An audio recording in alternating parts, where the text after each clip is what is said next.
Hey, what is up, mortals? It is TCCrew here with an innovator for you. Welcome to part 4 of What If Deku Was a Super Soldier. I just wanted to greet you guys by just saying, sit back and relax. You're in for a treat. So we begin.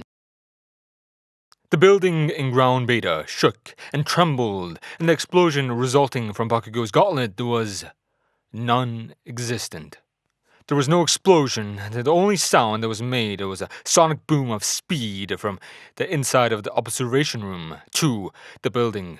Inside, standing in between Bakugo and Rizo, was none other than the symbol of peace, All Might.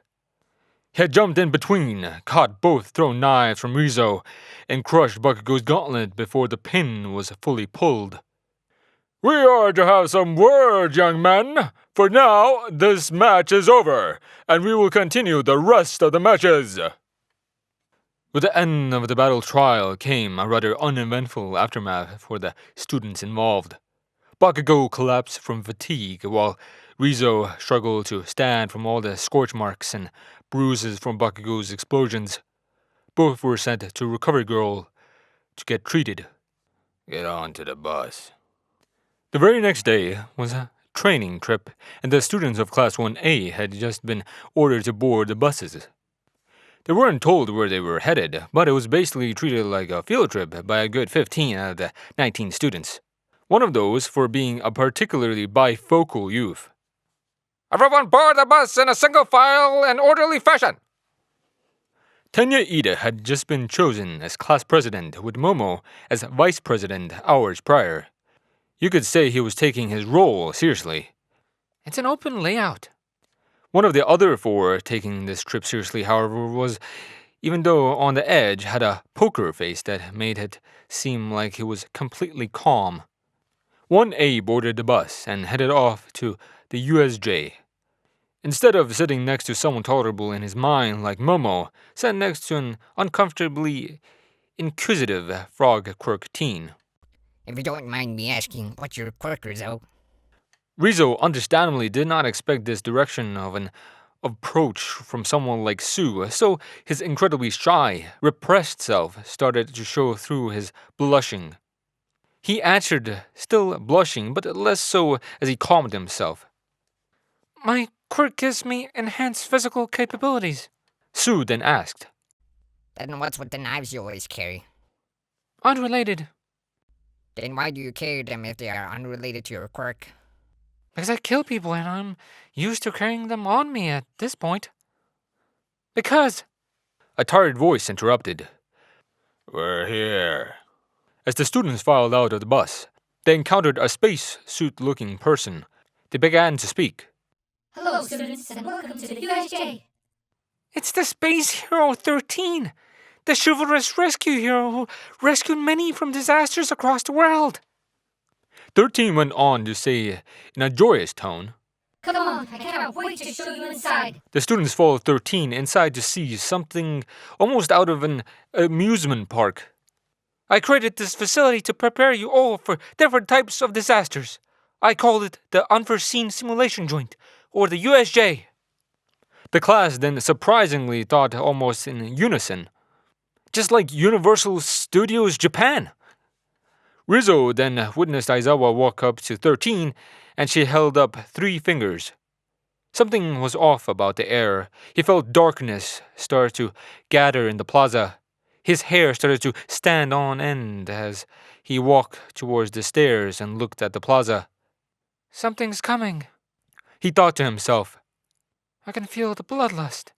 Just as Rizo expected, a dark mist started to appear as the lights in the USJ started to flicker. A purple mist started to appear in the USJ. "Cool, they have fake villains!" Aizawa turned his head towards the center of the USJ and saw all the villains that started to walk out of the portals. He turned, put on his goggles, and said, 13, get the students out of here. This is not fake, these are real villains." Everyone in Class 1A and 13 started to run towards the exit, except for one particular person who jumped towards the villains. "Rizo!" Momo had just seen what the green net did. Normally, she wouldn't fret over someone like this, but she grew more curious about him the more they talked. Basically, she was worried. But if someone said that, she would say something along the lines of just thinking he could become a great hero someday or something like that. Aizawa stopped her before she could jump after him, though. I'll go get the idiot headed towards the exit with 13. Aizawa also jumped and started running towards the steps after Rizzo.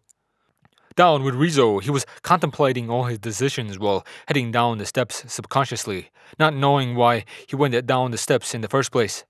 Why on earth did I decide to head down these steps? It's illogical, and not just that. Unlike Mr. Aizawa, I would have to deal with all their quirks. Ah! At the very moment as he landed, he got a headache while trying to think about why he ran down the steps. The next few seconds would show that regardless of what he just did, he is now in a situation where it would prove fatal not to fight. A villain with gun barrel fingers tried to fire at Rizzo, but luckily his finger guns jammed. Then Aizawa used his binding cloth to subdue the villain, then threw the same cloth towards the greenette, only to show he was aiming towards a villain that was sneaking up behind Rizzo. Aizawa's capture weapon then rested on his shoulders, and he told the hero in training something he didn't expect. You made the decision to fight these villains by jumping down here, so you did prove yourself capable. He stopped talking for a moment to take down another villain, in addition added one last tidbit of info. Or you'll die. With those words, the greenette got a hold of himself. Getting into a fighting stance, he reached into his pocket and put on a face mask and goggles that he only ever wears when in his soldier persona. Blood was going to be spilled, and his time at UA is almost assuredly coming to an end after this.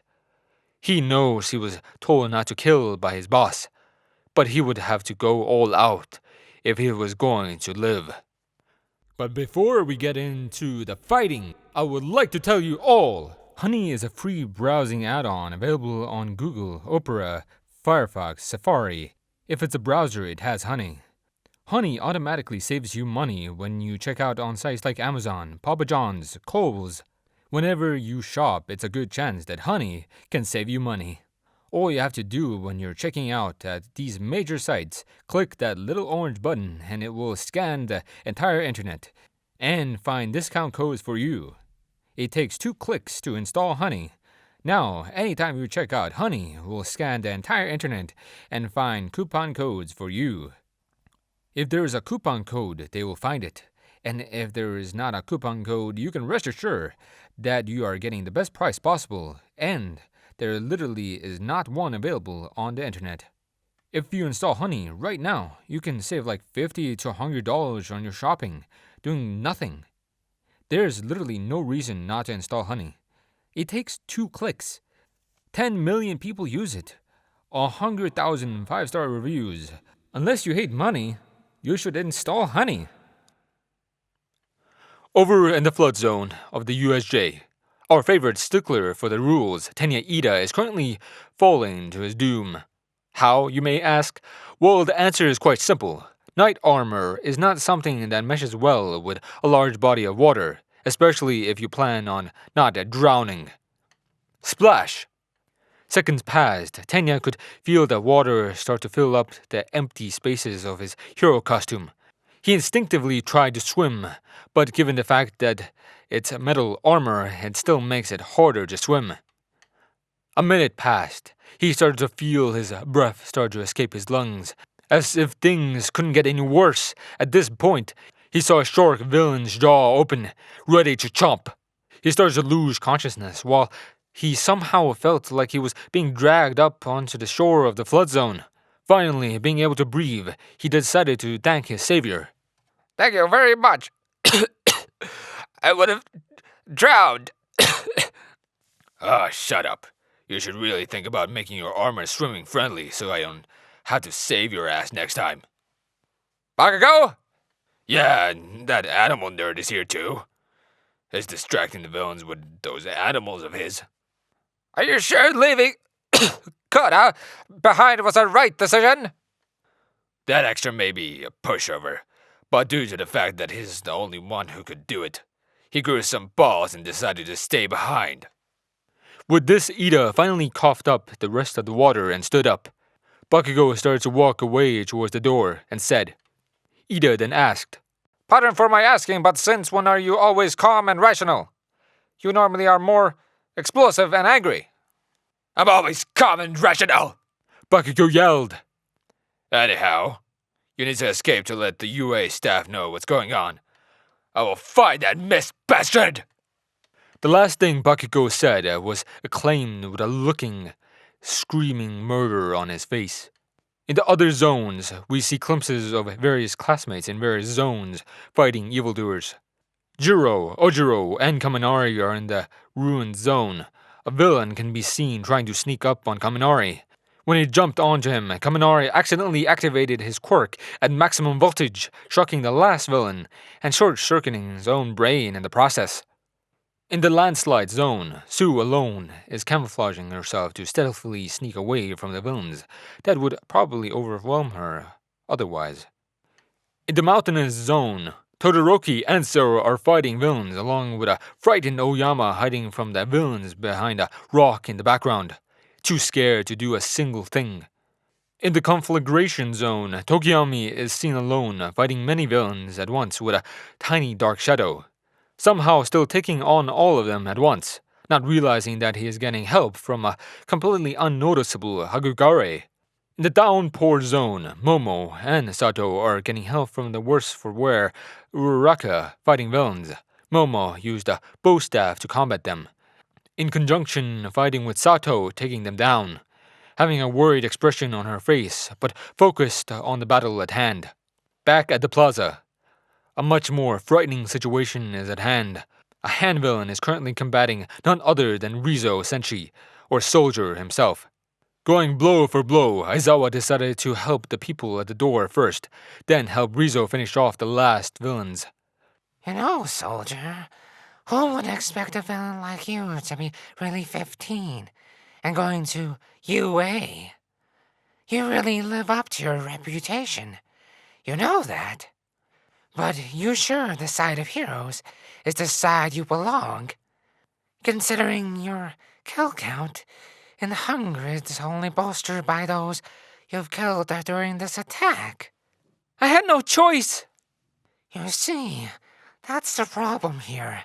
Heroes like you get to hurt people all you want. All because you are left with no choice or for the sake of justice. But when I do it for my own reasons, you call it evil. Rizzo ran back towards the hand villain called Shigaraki and clashed once more as he explained.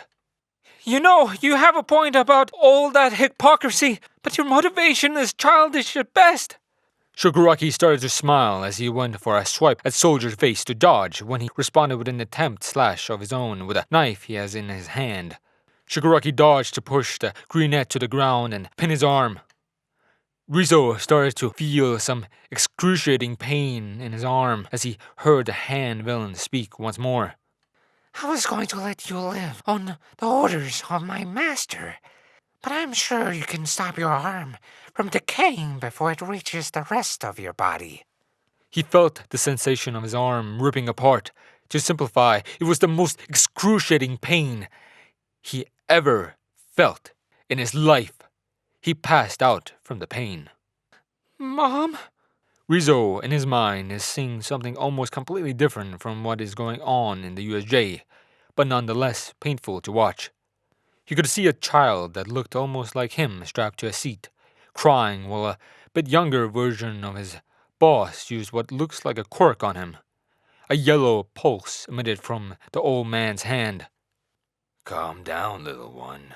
You will barely be able to feel anything after I suppress your memories and your emotions with my quirk. Is that me? Why would he do this? Why? Aha! He was pulled out of his monologue as he felt more excruciating pain in his hand. The scene being played out changed once more. You failure! His boss is seen somewhere that looks a lot like his old base but bigger, beating someone clad in knives and wearing a red scarf. I remember. Rizzo thought to himself as he started to remember. Tears started to fall. He didn't even notice though. Get up! The figure got up, only for the man to be knocked down by the younger Rizzo again. I remember his name was Shizomi Hakugoro. The third and final memory that he would see would frighten Rizzo forever. The first life he ever took. He doesn't remember the face, just the emotion on it. Fear. Rizzo started to wake up, noticing that he had restraints on and was in a moving vehicle with the 2 armed guards with him. He knew this would happen. He was arrested. He killed many people. The case the police had on him was nearly a foot thick. The only thing missing was a face to match with the crimes. Everyone matched up. So he was arrested and being taken to Tartarus. However, fate didn't plan on having him go to jail. In fact, fate came in the form of an explosion, followed by a capture scarf flying in and biting both of the guards with him. Rizzo looked to see a familiar, tired-looking, raven-haired teen coming to rescue him. Well, soldier boy, you want to escape? Rizzo didn't even make an attempt to get up, so Shinso grabbed the teen and ran. An hour later, the duo landed in an abandoned warehouse where none other than Explosive Blonde and a familiar grape-headed waited. Shinso set him down and undid his restraints, tossing them to Bakugo so he could blow them up and have the police not track them down. Rizzo remembered the Explosive Blonde in front of him, and going off of what he could tell about the battle at the USJ, he was 90% sure Bakugo got his memories back too, after he fainted. Rizzo decided to be the first to speak. Kachan, He was met with a hard right hook to the face by Bakugo, followed by the blonde grabbing him tightly by the shirt collar. Just then, he saw Bakugo's face. He was crying. Where were you? Where were you? You damn nerd! Where's Auntie Eiko? He remembered it hurt to think about that day. my mother died. He calmed down, realizing that Deku said, You mean she? Deku's face softened and was solemn. She died the day I was kidnapped. I was 4, so I couldn't do anything at the time.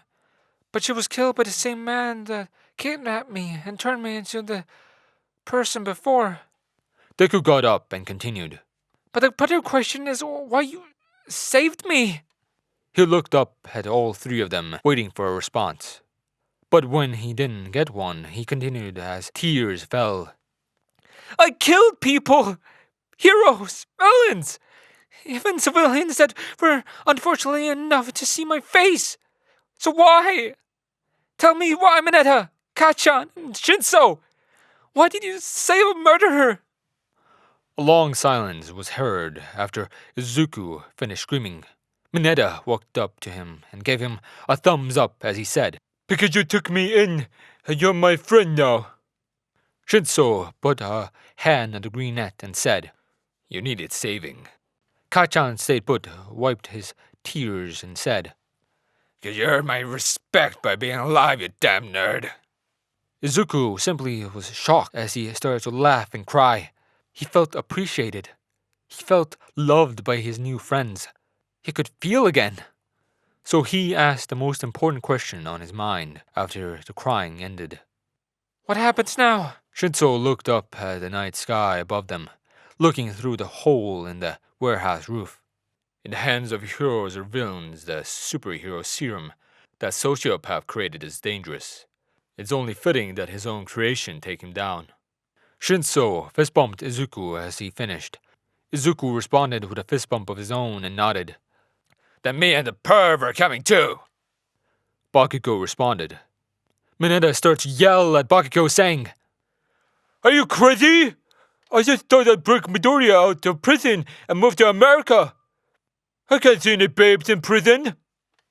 All of them laughed at Mineta's protest. A new group of vigilantes were born this day and would then go on a journey that would rock this hero society forever. Thank you all for sticking around, and I hope that you enjoyed. Before you leave, we would just like to let you know that We the Celestials has many other channels for your entertainment and viewing purposes. All the information you'll need is right below here in the description, so feel free to check out all the other incredible projects our team creates. Secondly, on behalf of We the Celestials, I'd like to thank everyone involved in the production of today's awesome content. Their details will be in the description below. That's all for today's video, so goodbye, and have a divine day.